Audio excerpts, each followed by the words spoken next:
오늘은 마가복음 11장입니다. 예수님의 유월절을 맞아서 예루살렘 성에 입성하시는 장면이죠. 마지막 한 주간을 시작하시는 내용인데요. 11장 이후에는 예루살렘이 주 무대이고 또 치유기적은 더 이상 등장하지는 않습니다. 여러분은 유사 이래로 가장 큰 사건이 무엇이었다고 생각을 하십니까? 각자 바라보는 관점에 따라서 처한 위치나 상황에 따라서 그 대답은 천차만별일 것입니다. 나라와 민족마다 다 다를 텐데요. 상황에 따라서 다르긴 하겠지만은 어떤 공통분모를 찾아내는 것이 여간 쉽지 않아요. 그럼에도 우리는 그리스도의 탄생과 부활과 죽음, 승천이라는 사건을 가장 놀라운 사건으로 이야기하지 않을 수가 없는 것입니다. 역사상 전무후무한 일로서 누구도 흉내낼 수 없는 그리스도만의 사역으로 하나님의 뜻과 계획과 목적을 따라서 이루어진 일이기 때문입니다. 예수님의 성육신으로부터 시작을 해서 공생의 3년 반을 마치고요. 또 십자가 죽음 부활 승천하심을 보여주셨는데요. 인간사 새로운 지평이 열린 겁니다. 대전환점을 맞이했어요. 그 가운데에 주님의 마지막 한 주간은 너무나도 귀하고 소중한 것입니다. 오늘 말씀을 통해서 진정한 주님의 고난을 한번 생각을 해보고요. 또 우리의 신앙을 점검하는 시간이 되면 좋겠습니다. 먼저 1절부터 10절까지 예수님께서 나귀를 타고 입성하시는 내용인데요. 7절을 한번 보니까 나귀를 예수께로 끌고 와서 자기들의 겉옷을 그 위에 얹어 놓음에 예수께서 타시니라고 말씀을 합니다. 예수님은 나귀 새끼를 타고 공개적으로 입성하신 거예요. 백성들은 기다리던 메시아가 왔다면서 환호했죠. 이것은 스가랴 9장 9절의 성취입니다. 시온에 따라 크게 기뻐할지어다. 예루살렘에 따라 즐거이 부를지어다. 보라, 네 왕이 네게 임하시나니 그는 공의로우시며 구원을 베푸시며 겸손하여서 나귀를 타시나니 나귀의 작은 것 곧 나귀 새끼니라. 아멘. 여기서 몇 가지 좀 특징을 살펴볼 수가 있어요. 첫 번째로는 공개적으로 메시아이신 것을 드러내시며 입성하셨다는 사실입니다. 그동안에 예수님은 갖가지 기적과 이적을 행하시면서 입단속을 시키셨잖아요. 그런데 이번에는 공개적으로 입성하신 거란 말이에요. 수많은 군중의 환호, 그리고 또 관망하는 예루살렘 백성들이 있었고 예수님을 해치려는 유대 지도자들, 이 세 부류가 있었단 말이에요. 그런데 이들 모두에게 예수님은 자신이 누구라는 것을 공개하면서 입성을 하셨어요. 하나님의 때가 이른 것입니다. 그 다음에 두 번째로는 겸손하게 입성하셨죠. 나귀 새끼를 타고 입성하신 것은 권력자의 모습이 아닙니다. 초라한 모습이죠. 그야말로 요즘으로 치면 아주 작은 경차 정도 타고 입성했다거나 해야 할까요? 이런 정도 수준으로 보는 것입니다. 그 나귀 새끼조차도 빌린 겁니다. 안장도 없어가지고 겉옷을 깔았어요. 백성들은 로마 압제에서 해방할 정치적 메시아를 바랐지만은 하나님의 의도는 달랐어요. 예수님이 나귀 타고 입성하신 것은 아주 겸손히 희생을 하고 섬길 평강의 왕이요 그리스도이신 것을 보여주신 것입니다. 하나님 나라의 통치 방식으로 세상 권력과 아주 다르다는 것을 보여주는 것이죠. 예수님을 따르는 우리들 역시 세상 명예나 권력을 추구하기보다는 겸손히 섬기는 자의 모습으로 살아가야 하겠습니다. 삶에서 예수님의 겸손을 본받아서 돌아보고 섬기는 자세로 살아갈 때 비로소 하나님 나라를 이 땅에서 경험하게 될 것입니다. 말씀에 순종하며 백성을 이끈 모세가 생각이 나죠? 또 하나님의 능력을 의지한 다윗의 겸손함을 우리는 떠올릴 수가 있습니다. 진짜 겸손이라 하는 것은 자기 자신을 자랑하지 않죠. 자신을 드러내지 않습니다. 두 번째 이야기는 무화과나무를 저주하신 사건과 성전을 정화하신 내용인데요. 12절부터 26절까지 이어집니다. 무화과나무가 마른 사건과 성전을 깨끗이 하시는 장면은 서로 한 이야기로 볼 수가 있는데요. 일요일에 입성을 하셨다가 배단위로 일단 예수님 일행은 돌아가십니다. 그러고서는 다시 월요일 아침에 성을 향해서 가시다가 잎이 무성하고 그런데 열매가 없어요. 그 무화과나무를 보시고 저주하십니다. 14절인데 이제부터 영원토록 사람이 네게서 열매를 따먹지 못하리라. 이거를 제자들이 다 들었어요. 그런데 13절을 보니까요. 사실 열매가 열릴 때가 아니었다고 말하고 있어요. 이거는 상징적 사건입니다. 풍성한 잎은 열매를 기대하게 하죠. 그런데 이거를 현혹하는 위선적인 치장 이런 걸로 지금 상징하고 있는 거예요. 열매를 바라시는 하나님의 심판을 암시하고 있습니다. 성에 들어가서 성전에 들르신 예수님은 거기서 상행위 하는 것을 보시고 그들을 모두 내쫓아 버리셨는데요. 성전에 그 짐승들을 바쳐야 되잖아요. 그런데 짐승들을 일일이 다 끌고 올 수 없기 때문에 돈을 가져와서 거기서 사서 드리면 되는 거란 말이에요. 그와 같은 상행위를 보시고 예수님은 뭐라고 말씀하시냐면은 내 집은 만민이 기도하는 집이라 칭함을 받으리라 하지 아니하였느냐. 너희는 강도의 소굴을 만들었도다. 이렇게 17절에 말씀하고 상인들과 결탁을 해가지고 재미를 보던 유대 지도자들은 예수님의 이러한 모습에 예수님을 두려워하면서 이제 죽이려고 계략을 꾸미기 시작을 하는 것이죠.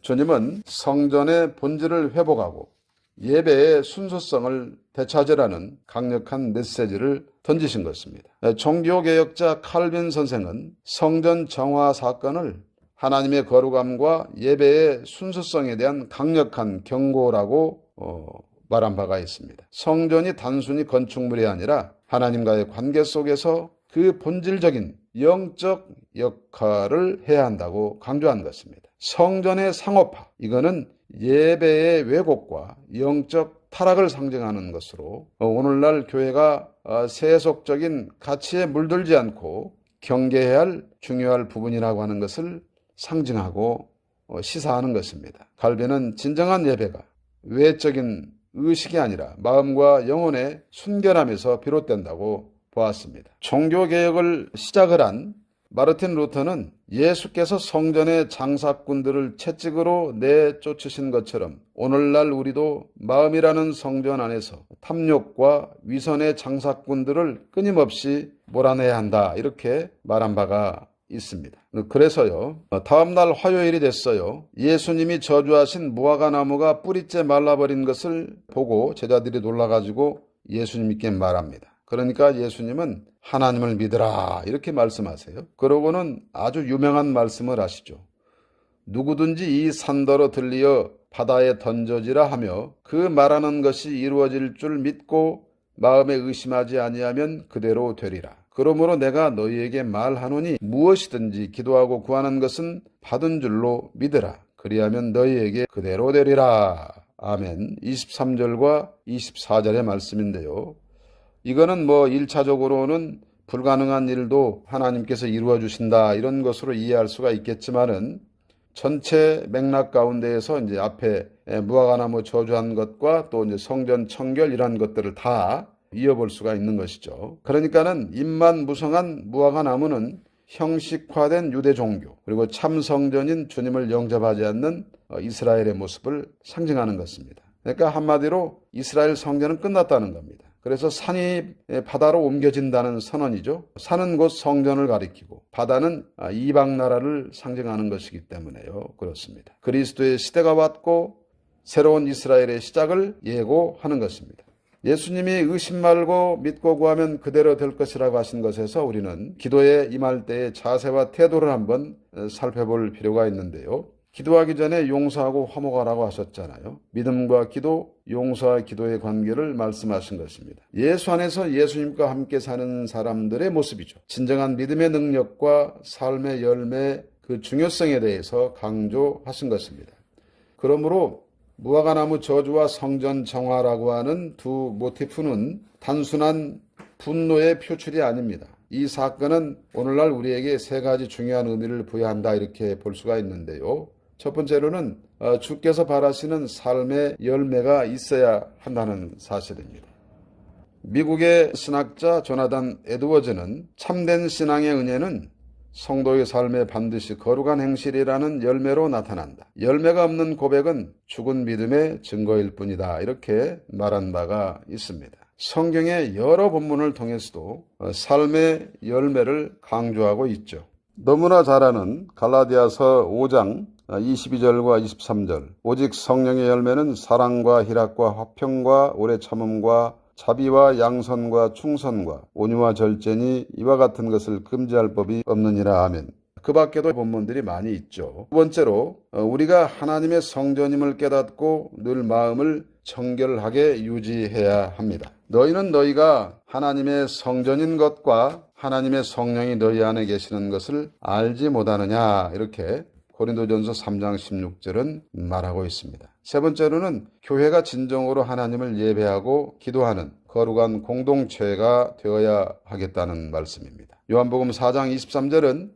아버지께 참되게 예배하는 자들은 영과 진리로 예배할 때가 오나니 곧 이때라. 아버지께서는 자기에게 이렇게 예배하는 자들을 찾으시느니라 라고 말씀을 합니다. 그 다음에 이어지는 이야기는 유대 지도자들의 도전이죠. 13절 마지막 절까지 이어지는데요. 예루살렘 성에서 유대 지도자들은 예수님께서 무슨 권위로 이런 일을 하시느냐고 물어요. 이런 일이란 곧 성전 정화를 가리키죠. 백성들이 환호하는 인기 절정의 예수님이 기득권인 자신들을 위협하는 것이라고 믿고 대놓고 도전을 하는 것입니다. 예수님을 이단으로 본 거죠. 성전에서 장사치를 내쫓는 것을 보고 더는 못 참겠다 이러고 일어난 것인데, 그래서 요즘식으로 말을 하면은 신학교는 어디 나왔냐, 목사 자격증은 있냐, 이렇게 따지는 것과 마찬가지입니다. 성경 지식이 그렇게도 많았던 유대 지도자들이 그리스도의 나라가 도래한 것도 모르고 예수님을 영접하지도 않았습니다. 이들은 심판받을 수밖에 없는 그런 처지에 빠진 것입니다.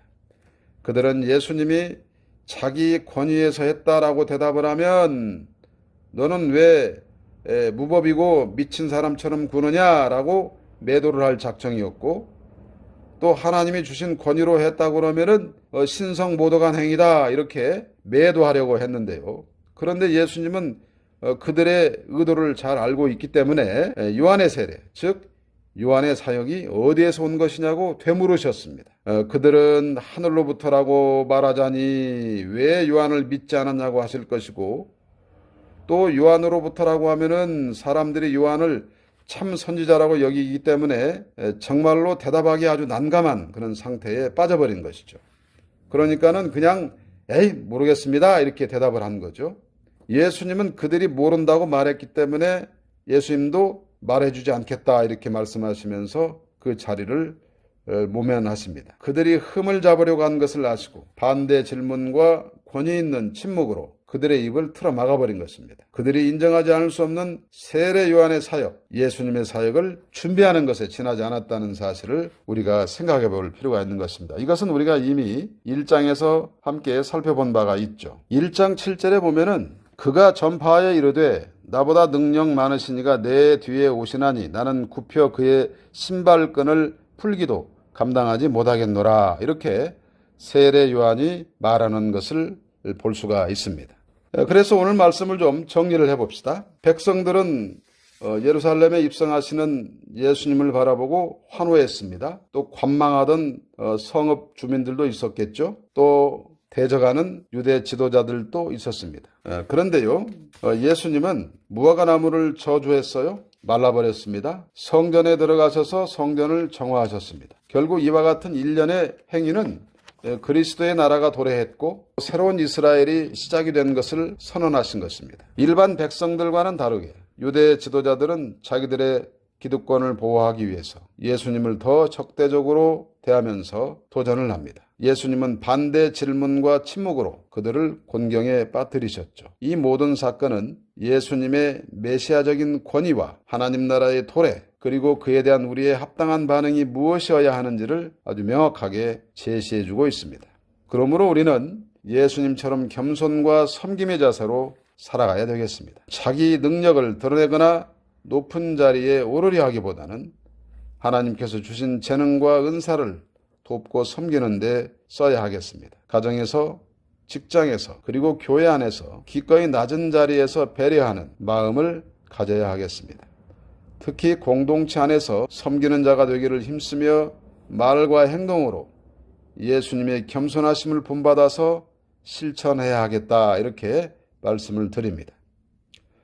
그리고 성령의 전인 우리 몸과 마음을 세상 욕심이나 죄악된 생각으로 더럽히지 않도록 늘 성찰하고 회개해야 하겠습니다. 교회 공동체가 세상 이익을 추구하는 곳이 아니라 진정으로 하나님을 예배하고 말씀을 배우며 이웃을 섬기는 거룩한 공동체가 되도록 서로 힘써야 하겠습니다. 예배에 임할 때에는 세상 근심과 욕심을 내려놓고 온전히 하나님께 집중하는 그런 훈련도 해야 할 것으로 생각을 해봅니다. 그야말로 행함이 있는 믿음, 행동하는 믿음, 그거를 강조하고 계신 것입니다. 우리가 잘 아는 야고보서 2장 17절에서는 행함 없는 믿음은 그 자체가 죽었다고 말하고 있지 않습니까? 우리는 늘 말씀으로 무장하고 성령의 역사에 기대어서 성숙한 신앙인의 모습으로 살아야 하겠습니다. 기도가 무엇보다도 중요한데요.